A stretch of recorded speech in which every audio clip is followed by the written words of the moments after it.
Boa tarde, profissionais. Hoje nós vamos fazer um pouco diferente. Nós vamos sair do estúdio e ir ao Teatro da Praia, gerido pelo ator, diretor, dramaturgo e cearense e pacajuense Carri Costa. Ele nos enche de orgulho, nos inspira e leva no seu dia a dia a típica molecagem cearense. Quer conhecer ele? Pois vem, vamos nessa, passar um dia com um profissional.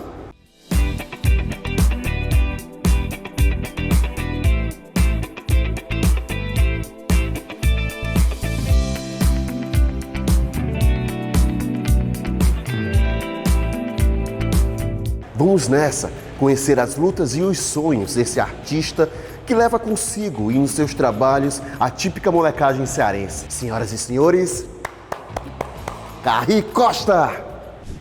Nem tudo é lapidado da forma como você pensa que é lapidado na alma de um ator, para a construção de um personagem. A gente tem poeiras, sombras, dores, amores, afetos. E isso tudo eclode a partir do momento quando a gente mergulha dentro da gente para fazer com que um personagem surja cômico, triste, forte, com medo, com raiva.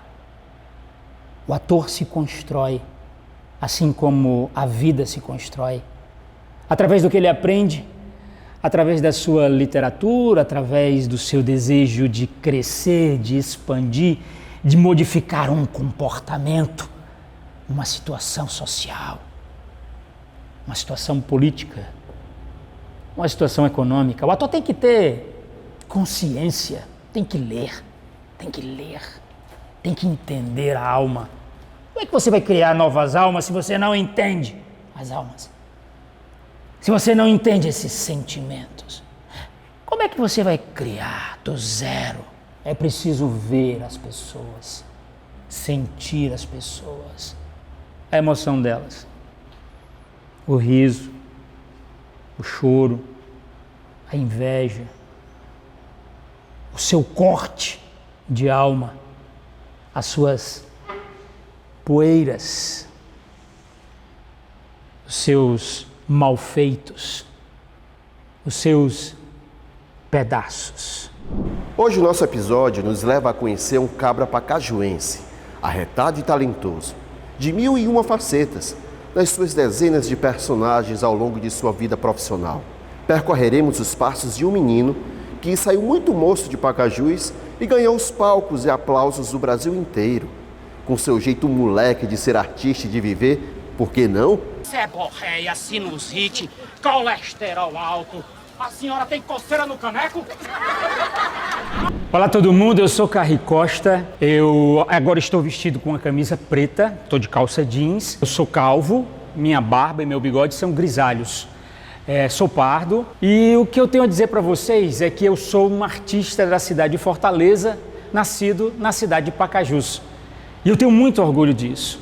Enquanto dramaturgo, eu sempre coloquei o nome da minha cidade de origem nessa dramaturgia cômica, que é a minha característica, porque eu bebi muito disso. Eu fui um menino que viveu intensamente o viver da rua, da comunidade, das pessoas, da interação. Então tudo que eu aprendi para colocar durante a minha vida inteira, na minha dramaturgia, na minha encenação, na minha comicidade, ela se origina exatamente nesse período, no período enquanto criança. Então eu tenho uma alma muito sertaneja, meus familiares de Limoeiro, de Jaguaribe, né? Então assim, eu bebi disso tudo e fui morar no bairro da Piedade. Então aos 15 anos eu conheci o teatro pela primeira vez, mas antes disso eu fui aquele menino moleque de rua, que soltava a raia, que aprendeu a fazer a raia, assim, aprendi a fazer tudo, né? Como o carrinho de rolamento, carrinho de lata. Eu tive uma experiência infantil muito criativa. Essa interação com a comunidade, com a rua, com os amigos de rua, né? Com a expertise que se tinha intuitivamente de se construir as coisas dentro de um aspecto de rua, de interação, né? Então assim, quando o São João, de colocar bandeirinha nas ruas, né? Então de viver também as quadrilhas juninas improvisadas do meio de rua. Tudo isso eu bebi intensamente, eu vivi intensamente. E isso me desenvolveu. Pra gente que já tem na alma a essência do ser artístico, ela cresce, ela se avantaja, ela vai se tomando corpo. Também tive uma entrada muito grande na cultura popular logo em seguida, porque não era preciso somente viver aquilo, era preciso entender aquilo, né? Então eu vivi e depois eu fui entender o porquê de tudo, o porquê daquelas cores, o porquê daqueles cheiros, o porquê daquelas emoções, o porquê daqueles movimentos. E aí, com os estudos, eu comecei a ter essa empatia, a ter essa simpatia pela cultura popular, e a cultura popular fez com que eu passasse a ter muito orgulho disso tudo. E também despertou muito essa criticidade, essa forma crítica de se ver a cultura e de se ver as artes.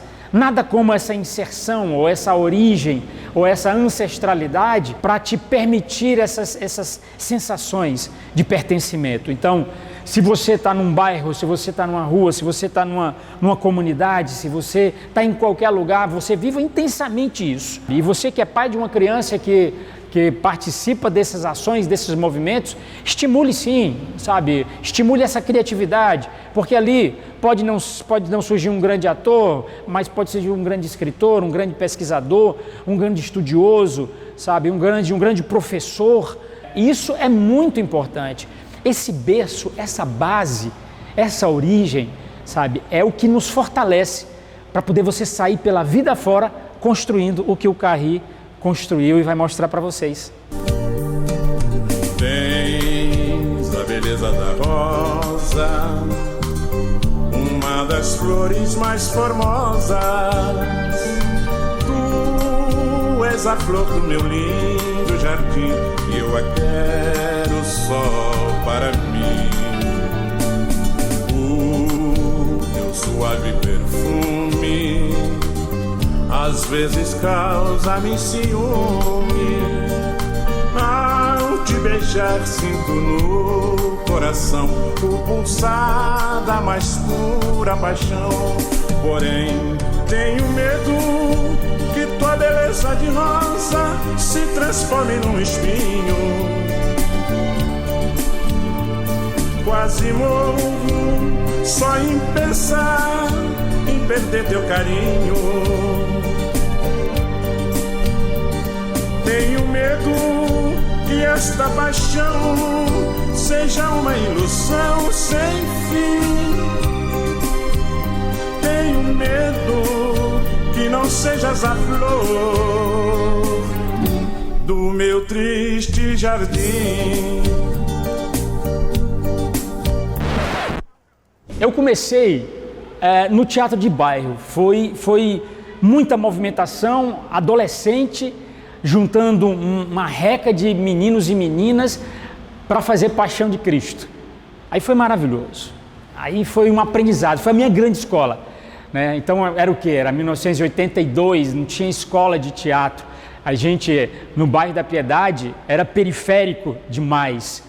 Então assim, não tinha lugar onde a gente pudesse aprender. Então a primeira vez, os primeiros 2 anos, era na intuição, era tentando catar livro em algum canto para poder entender. Algumas portas se fecharam, me lembro de uma vez que eu fui no Teatro Zé de Alencar e eles não me receberam, não deixaram eu entrar, nem na biblioteca, enfim. Então eu fui na biblioteca pública e consegui entrar e consegui ter acesso à literatura, porque quando a gente está começando, a gente fica muito ambicioso para aprender, com muita vontade de aprender. Então, é preciso aprender a fazer teatro. Só que eu comecei a fazer teatro popular, teatro de bairro, entendeu? Onde a gente fazia não só num primeiro teatro que a gente criou, que foi ao lado da igreja do Salesiano ali, que era o Teatro Galpão, a gente batizou de Teatro Galpão, como na comunidade, a gente apresentava na comunidade, era sempre aberto para todo mundo. A gente fazia gincana cultural, a gente fazia uma movimentação sempre muito voltada para as consciências, para o coletivo, né? Era uma época de abertura política, então era necessário também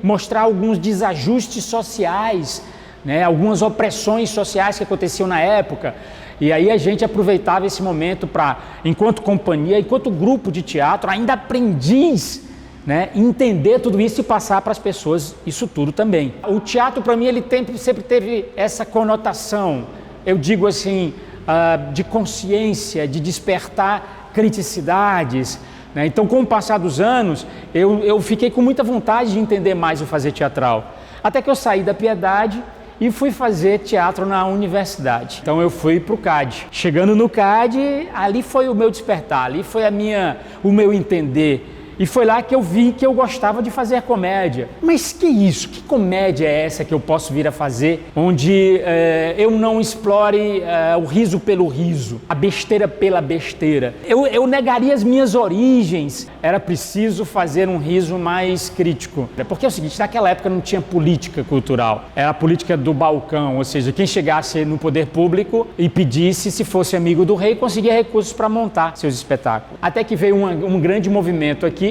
para a cidade de Fortaleza, e obviamente não tinha espaços como esse aqui, que é o espaço cultural do Teatro da Praia. A partir daí, fazendo o curso de Artes Dramáticas da Universidade Federal, veio essa vontade de ter um espaço assim, onde a gente pudesse pensar, criar, se motivar a fazer as coisas. E aí a gente criou, enquanto alunos, uma sátira para satirizar uma ação cultural do governo do estado, que foi a ópera Don Giovanni, que veio para cá, né, gastando, acho que na época, 5 milhões de reais do governo do estado, enquanto a gente não tinha políticas públicas. E ali foi o pontapé inicial para as comédias do Carri Costa, que existem até hoje.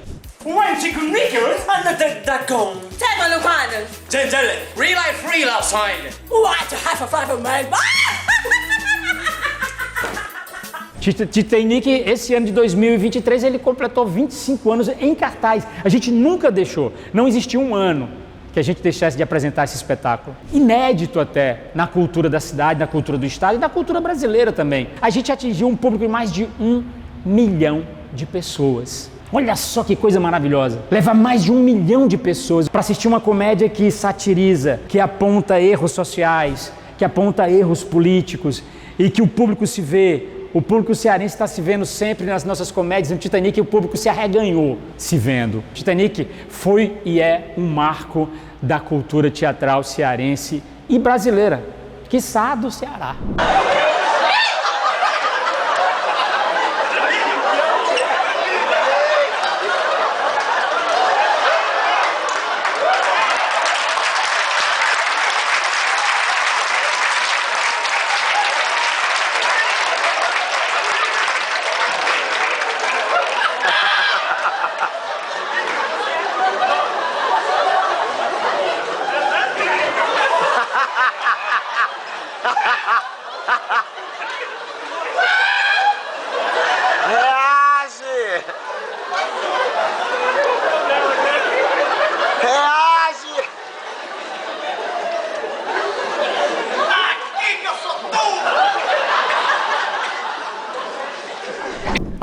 Abram alas que o teatro vai mostrar. Um quadro vivo e verdadeiro. Da luta de quem não tem pão contra quem tem muito dinheiro. E essa foi a situação do primeiro Teatro da Praia. Deixa eu falar para vocês como é que era, como é que funcionava os teatros no ano que nasceu o Teatro da Praia, em 1993. Tínhamos pouquíssimos espaços para o experimento. Eram poucos os lugares. Teatro de Alencar, bem fechadão. Teatro São José também bem fechadão. Teatro do Colégio Cristos, bem reservado. O Teatro do Ibeu também bem reservado. Então, assim, para você ver como funcionavam os teatros nessa época. Aí surgiu um cara, junto com vários artistas, que criou um espaço. Agora onde? Na Praia de Iracema. Antigo armazém, na antiga zona portuária da cidade de Fortaleza. Tem nada a ver com isso aqui, era outro local. Isso aqui é a gente agora. Mas quando a gente começou em 93, esse galpão todo desabado foi um grande achado e uma grande negociação para poder alugar. Eu não tinha dinheiro para alugar e convenci o proprietário a me alugar, com calção, enfim. Mas já com isso na cabeça, de que seria um espaço cultural. Acontecia que os galpões, alguns prédios aqui da Praia de Iracema estavam começando a ser demolidos por conta da construção do Centro Cultural Dragão do Mar, que ainda não existia. Então o Teatro da Praia é de antes do Centro Cultural Dragão do Mar. E a gente não tinha nem dinheiro para reformar, nem para construir, nem nada. Mas a gente é muito ousado. O cearense é muito ousado. Com o passar do tempo, em 1994, a coisa foi tomando corpo. Em 1995, a gente já fazia muita coisa aqui. E o primeiro público era o pessoal da comunidade, era o pessoal do entorno. Era um lugar muito esquisito, inóspito até. Mas a gente, em 96, conseguimos abrir definitivamente as portas do Teatro da Praia para receber o público. E foi maravilhoso. porque ele passou a ser um espaço de fruição, espaço para os artistas mostrarem como eles pensam fazer teatral, como eles pesquisam a encenação e apresentar para a plateia. Então era um espaço onde todo mundo tinha a liberdade, porque ele era um espaço democrático, libertário.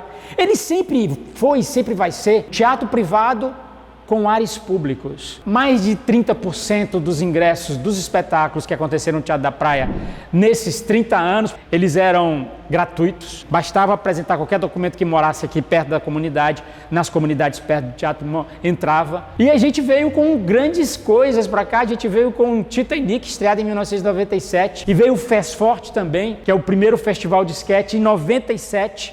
A gente abriu espaço para a comunidade de uma maneira muito forte, muito significativa. E aqui surgiram, nesses festivais que nós fazíamos aqui, e que ainda fazemos, surgiram grandes atores que hoje estão Brasil afora se apresentando. A gente tinha o espaço do Teatro da Praia, um espaço pequenininho, onde toda a cidade se voltava nos festivais para fazer ou para assistir aquilo que os atores, as atrizes, os diretores, os dramaturgos queriam experimentar em cima de um palco. Teatro da Praia, 30 anos. Nesses 30 anos de Teatro da Praia, o nosso carinho em construir um local onde o artista se apresentasse e o público viesse prestigiar sempre foi muito grande, porque a gente sempre foi muito abraçado, quisto e amado por todo mundo da cidade. E aí, não podia ser diferente. Além dessa determinação, além dessa vontade de participar e de construir, de ajudar a construir a história teatral da cidade, a gente precisava ter uma independência, uma autonomia, a gente precisava ter caráter, né, senso de justiça e liberdade, né? Então o Teatro da Praia sempre foi esse lugar de acolhimento dessas liberdades, dessa inventividade, que é bem característico do povo cearense, que é bem característico da arte cearense como um todo. Nesses 30 anos de Teatro da Praia, a gente sempre honrou o nome da cultura cearense, tentando passar toda a nossa identidade, tentando mostrar para as pessoas que era muito interessante essa sensação de orgulho de ser cearense, através de tudo, através do teatro, através da dança, através da música, através das exposições que fizemos. A gente tem uma matrona que se chama Gasparina Germano. A Gasparina Germano é uma atriz dos anos 30, 40, né? Então ela morreu velhinha, perambulando pelo centro da cidade de Fortaleza, mas foi uma atriz de grande sucesso, então a gente acredita que ela tem muito dessa resistência, desse entendimento e desse orgulho de ser cearense, desse orgulho de colocar a nossa arte, a nossa cultura à disposição do nosso povo também. O Teatro da Praia, ele é um piso diferente, ele é uma emoção sentida e diferenciada, ele viveu durante 28 anos num antigo armazém e a gente passou por uma situação bem traumática em 2021, quando os proprietários pediram o imóvel. Ali foi como se a gente meio que perdesse o chão. E aí começou a nossa luta, né? Foi aí que eu percebi e que eu senti que a ausência da política pública para sedes de companhia, para iniciativas de companhia em ter espaços culturais eram inexistentes ou ineficientes. O Teatro da Praia ele foi simplesmente deixado de lado, desrespeitado, desconsiderado.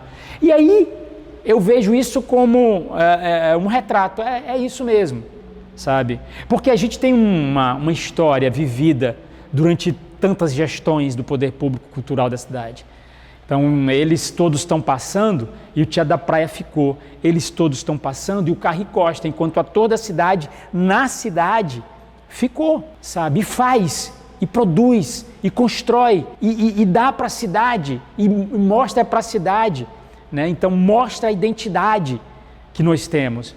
E quando acontece uma situação como essa, aí a gente percebe, cara, a coisa meio que não é muito bem como você utopicamente acreditava, né? É uma utopia, você construir um espaço cultural. E o poder público cultural não acredita nessas utopias. Teoricamente, sim. É por isso que hoje a gente não tem, no poder público legislativo, nem um ator, nem uma atriz, nem alguém da cultura, nem alguém das artes. A gente tem simpatizantes, é diferente. Mas quando a gente tiver numa Câmara Municipal ou numa Assembleia Legislativa, um artista, aquele que nasceu e que bebeu da arte, aí sim, a gente vai ter alguém que possa mobilizar as políticas públicas de uma maneira muito mais coerente. Porque naquele período a gente teve que entregar mesmo. Hoje ele está sendo demolido. Não, e por ironia do destino, o novo Teatro da Praia dá de fundos ao terreno em que funcionava o antigo Teatro da Praia, que é aquele portão grande amarelo, entre as duas janelas com aquele gradeado. Então, inclusive o palco é naquela parede preta, ali do lado direito. Ainda tem a marca da nossa arquibancada, ali na parede. Então ali tem muito da nossa história, que está sendo completamente demolido para virar um prédio de condomínios. É a força da grana que destrói e nem sempre constrói coisas belas. Eu enveredei pela comédia. Não foi por uma questão de comodidade, foi por uma questão de felicidade mesmo, sabe? Quem acha que a comédia ela não modifica, ela não interfere, não entende muito bem o fazer teatral. Quem acha que o riso não é algo que modifica, sabe, que contribui com a consciência, contribui com a coletividade, não entende muito bem o fazer teatral. Então eu, ciente disso tudo, fiz uma opção muito clara. Meu teatro ele tem que cutucar feridas através do riso. E ele tem que ter identidade, ele tem que ter ancestralidade. E aí eu passei a escrever os meus espetáculos, e aí eu passei a encenar os meus espetáculos. E como tudo era muito caro, eu passei a construir os cenários dos meus espetáculos. E aí como a coisa era mais cara, aí eu comecei a fazer figurinos dos meus espetáculos. Ou seja, eu coloquei à disposição de mim, olha que doideira, velho. E eu agradeço muito aos deuses do teatro. Eu acho que quando eles chegaram e me sopraram aqui e disseram, olha, a gente vai fazer com que você saiba fazer muito, porque você vai precisar saber fazer muito. E aí, para manter o Teatro da Praia, para manter as minhas ideias, as minhas sensações e a utopia, eu me usei e me entreguei. Esse ano eu faço 41 anos que eu subi pela primeira vez num palco. Gente, não saberia fazer outra coisa. Não saberia amar outra coisa. Porque é amor mesmo, amor, né? Amor, sabe? Nesse sentido mais forte, mais essencial, mais consistencioso que existe. Nada me colocaria tanto tempo em cima do palco que não fosse esse entendimento de vida, esse entendimento de emoção. E essa associação com a realidade, sabe? Eu que falo tanto de utopia, eu bebo da realidade, né? A realidade me expõe uma coisa, me expõe e desperta as minhas consciências, né? E ela exige de mim esse compromisso enquanto artista de que tudo que venha e o que saia de mim a nível artístico, ela seja pincelada com isso, com essa verdade, com essa criticidade. E o Carri monta e desmonta sempre, né, suas comédias. E aí vem Loucuras de Amor, e aí vem As Vizinhas, e aí vem os infantis, A Casa Verde, que a gente estreou tem 15 anos atrás e que é um infantil que é muito fantástico, porque eu acho que foi o primeiro infantil da cidade de grande sucesso que trabalhou a diversidade de maneira muito forte, muito bacana, né? Isso aí foi bem legal. E aí vem as sátiras que a gente fazia e faz ainda, como o Circo do Seu Zé, que foi uma sátira ao Circo de Solé, um circo que veio para cá de maneira inacessível. A gente montou o Circo do Seu Zé, a gente montou Malassombro, que é uma sátira aos filmes de terror, né? Então, assim, é uma comédia fantástica. Cacos de Família, que é uma sátira comportamental, assim, a gente fresca, como o cearense bem fala, com programas de televisão, o quão absurdo, que é um mercado ridículo. Então, nada melhor do que a gente rir disso tudo, mas sempre apontando, né, as coisas que são utilizadas como estratégia de dominação. Aí tudo me leva pelas primeiras experiências de audiovisual, cara. Isso é fantástico. Uma outra linguagem, uma outra forma de se expressar, uma outra emoção, né? E, obviamente, eu comecei a fazer coisas engraçadas no audiovisual, Aí, não, seu Zé, o negócio é o seguinte, essa bicha meninozinho, levar minha mala já foi. Essa bicha foi lá, me chamou pra terra. Ai, Maria, eu tô todo lascado aí, carregar essa mala pra cima e pra baixo, mas me prometeu uns trocados e não me deu, me deu. E a partir daí eu fiz muitas participações em filmes, longas metragens, curtas, médias, até chegar à televisão. Eu vou trazer o futuro Papitombas. Ao contrário do que muita gente pensa, eu não participei do filme longa-metragem Cine Hollywood, nem do 1 nem do 2. Eu fui chamado para a série. E foi muito, muito engraçado, porque eu nem acreditava assim, sabe? E fui chamado assim, e chegando lá para fazer, meu irmão, que aquilo, que universo maluco, doido e profissional ao extremo. E é aí que eu entendi. E é aí que o que eu já desconfiava, eu constatei. Seria possível e daria para ter aquela experiência por todo o país. Como assim? A excelência do fazer no audiovisual, ela se detém hoje em dia ao privado, a grandes empresas, e que elas vai sempre se deter a um número ínfimo de pessoas que podem ter essa experiência.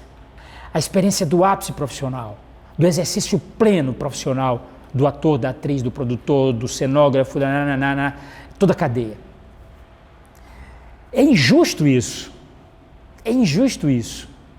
Porque quando a gente fala que a gente tem que realmente descentralizar, que quão importante seria que cada estado tivesse o seu polo de cinema, de audiovisual, sabe, de construção disso tudo e de recursos para que atores e toda a gama de profissionais que vivem disso e que vivem nisso exercitassem a plenitude do fazer, da encenação, seria genial.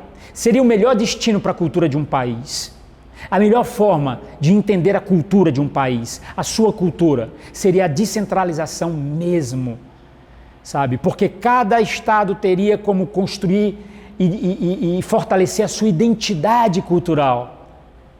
Ele teria como proporcionar o exercício aos profissionais que se desenvolveriam com muita fluidez, até para quando eles fossem para os grandes centros, os grandes mega centros de produção de audiovisual, eles já tivessem experiência devida e levassem consigo a sua bagagem, a sua ancestralidade, construída com as suas origens, com a força do seu povo, com a força da sua cultura no seu estado. Aí a gente teria um retrato do Brasil no audiovisual brasileiro. Aí a gente descentralizaria isso.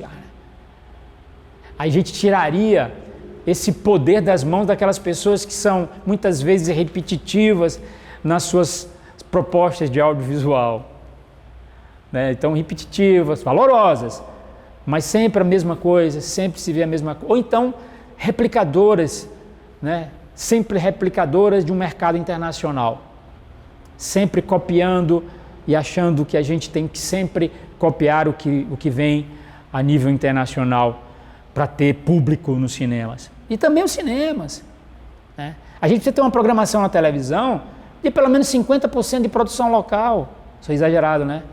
Mas é isso. A gente tem que ter no cinema as salas de espetáculos voltadas para produções locais, com um percentual considerável. Ah, mas o público não vai assistir. Quem disse?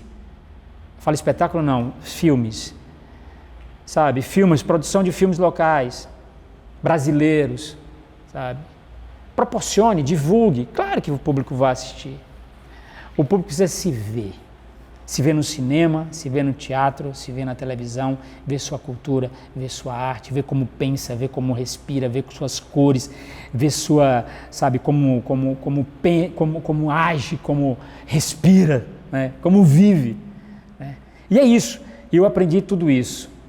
E o cinema, o audiovisual, o Cine Hollywood, né, me deixou com muito mais vontade e com muito mais autoestima, sabe, de fazer isso, de ser cearense e de produzir para o nosso povo do Ceará a nossa história, o nosso jeito, a nossa emoção, o nosso amor. Muito obrigado, Carri. Que a sua força de coragem, determinação e resiliência nos inspirem no nosso dia a dia. Beijo todo mundo. É isso, meu. Ah, peraí, pá. Não esquece. Programa televisão. Adia o cinema e vá ao teatro. Na segunda-feira, o programa Ponto a Ponto volta novamente. E nós, na sexta-feira, com mais profissões e profissionais. Até mais!